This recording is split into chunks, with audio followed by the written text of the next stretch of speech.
एक शिक्षक दंपत्ति जिन्होंने आज तक रोशनी को नहीं देखा, लेकिन कई आदिवासी गरीब बच्चों के जीवन में ज्ञान की ज्योत जला रहे हैं और जलाकर शिक्षा का उजियारा उनके जीवन में कर भी चुके हैं।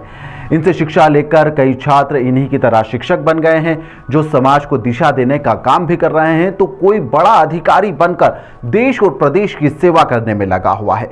यह दंपत्ति पूरे क्षेत्र के लिए एक प्रेरणा का केंद्र भी बने हुए हैं और यह खबर उन लोगों के लिए भी है जो कहते हैं कि जीवन में काफ़ी तकलीफें हैं, क्या करें। कुछ लोग तो यहाँ तक गलत कदम भी उठा बैठते हैं और थोड़ी सी मुश्किल में मौत को गले तक लगा लेते हैं। यह खबर शायद ऐसे निराश लोगों को देखना चाहिए जो अपनी काबिलियत को पहचान नहीं पाते और थोड़ी सी परेशानी में गलत राह पर चले जाते हैं या फिर गलत कदम तक उठा लेते हैं। खबर की शुरुआत करें उससे पहले आप देखिए दंपत्ति कितनी आसानी से आंखों के ना होने के बाद में भी बच्चों को शिक्षा दे रहे हैं। ये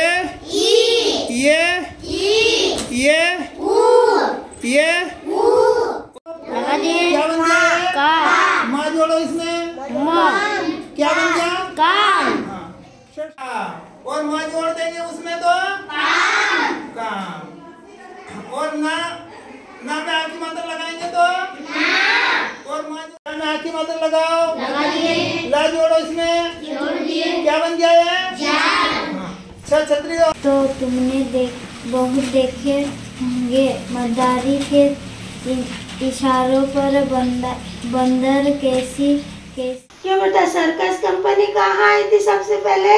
सर्कस कंपनी आई थी।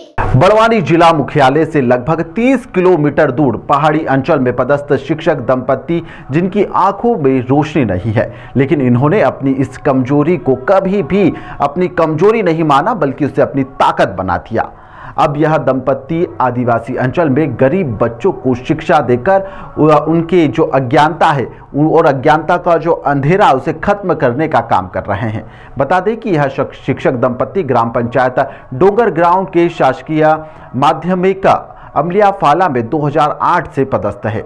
जब से लेकर आज दिनांक तक लगातार यह बच्चों को अच्छी शिक्षा प्रदान कर रहे हैं। 50 वर्षीय यहाँ पर शिक्षक वर्दी चंद्र पाटीदार बताते हैं कि उनका जीवन बेहद ही संघर्ष से भरा रहा। रतलाम जिले के वह रहने वाले हैं। उन्होंने अपनी आंखें यहाँ पर एक हादसे में गंवा दी। जी हाँ, बचपन से अंधे नहीं थे बल्कि एक हादसे में उनकी आंखें चली गई। उन्होंने कहा कि जब वह खेत में एक कुआं खोदा गया था, खेत पर वह मौजूद थे, जिस दौरान वहां से जो बारूद से जो सुरंग थी उसे उड़ाया जाना था और उसके चलते उनकी आंखों में बारूद उड़ गई थी और करीब 16 साल की उम्र में उनकी आंखों की रोशनी चली गई। इसके बाद में इलाज के लिए काफ़ी कुछ किया, परिवार भी काफ़ी प्रयास करते रहे, लेकिन डॉक्टरों ने जवाब दे दिया कि इनकी रोशनी कभी भी नहीं लौट सकती है।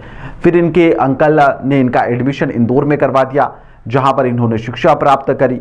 इसके बाद में इंदौर से ही इन्होंने अपनी पूरी शिक्षा ग्रहण करी और इसके बाद में काफ़ी यहाँ पर भी संघर्ष रहा, क्योंकि 16 साल की उम्र के बाद में अचानक से आंखों का जाना, तो कुछ भी उन्हें समझ नहीं आ रहा था कि कैसे पढ़ाई करें। तो टेप रिकॉर्डर के माध्यम से उन्होंने सुन कर पढ़ाई करी।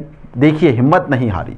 परीक्षा में उन्होंने एक राइटर की मदद ली, जिसके जरिए उन्होंने परीक्षा दी। कक्षा 12वीं में की, उसके बाद में B.Ed किया, D.Ed तक किया और उसके बाद में व्यापम तक की परीक्षा दी, आंख नहीं होने के बावजूद भी। इसके बाद में 2008 में उनकी पहली नियुक्ति यहाँ पर अमलियाफाला डोंगर गांव में हुई और तब से लेकर आज तक यहीं पर यह पदस्थ भी है। आप भी सुनिए। पहले तो 15-16 साल तक तो अच्छा था।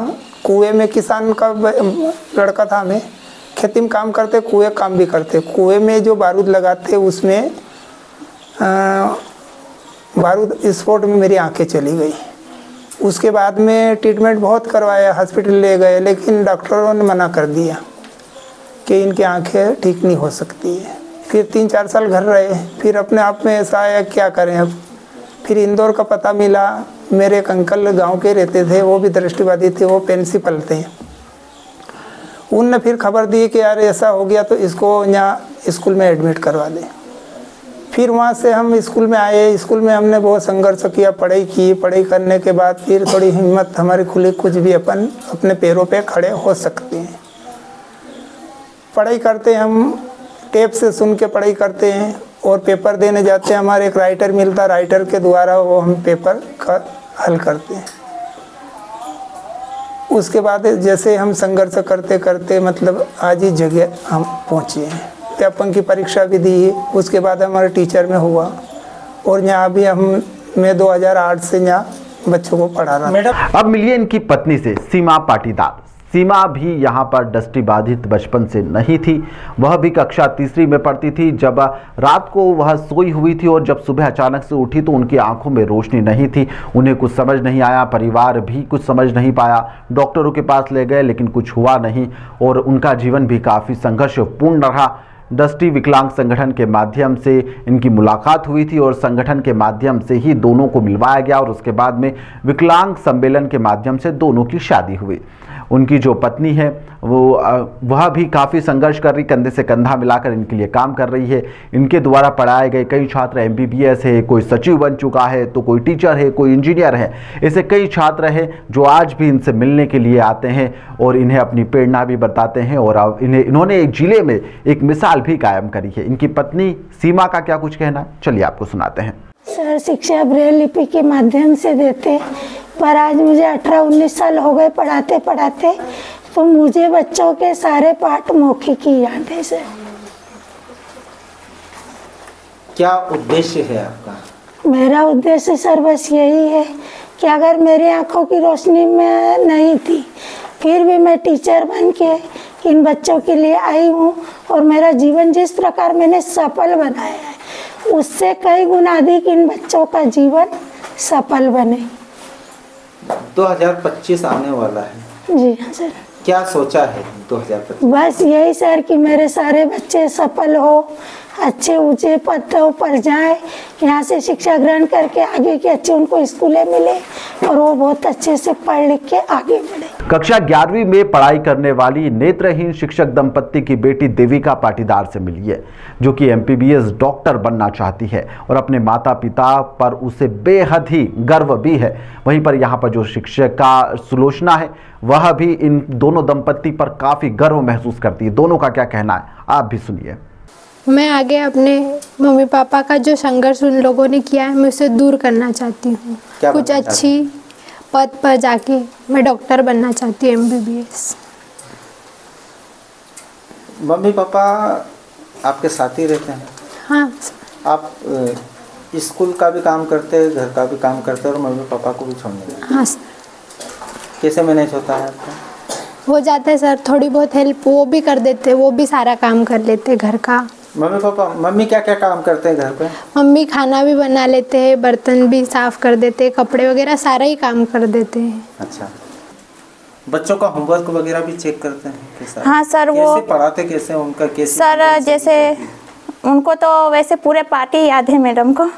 अच्छा। हाँ, तो वो पाठ पढ़ाते हैं, बच्चों को बीच में से खड़ा करके भी पूछते हैं और पूछ लेते हैं। वैसे होमवर्क भी जो देते हैं, प्रश्न पूछते हैं मैडम, तो बच्चे पुस्तकों के सारे पाठ याद है मुख्य बानी?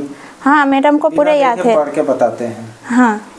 यह खबर उन हताश और निराश लोगों के लिए जो एक हादसे के बाद में निराश हो जाते हैं और अपने कदम पीछे हटा लेते हैं या फिर डिप्रेशन में चले जाते हैं या फिर मौत को गले लगा लेते हैं। यह खबर ऐसे उन लोगों के लिए जो हार कर पीछे हट जाते हैं।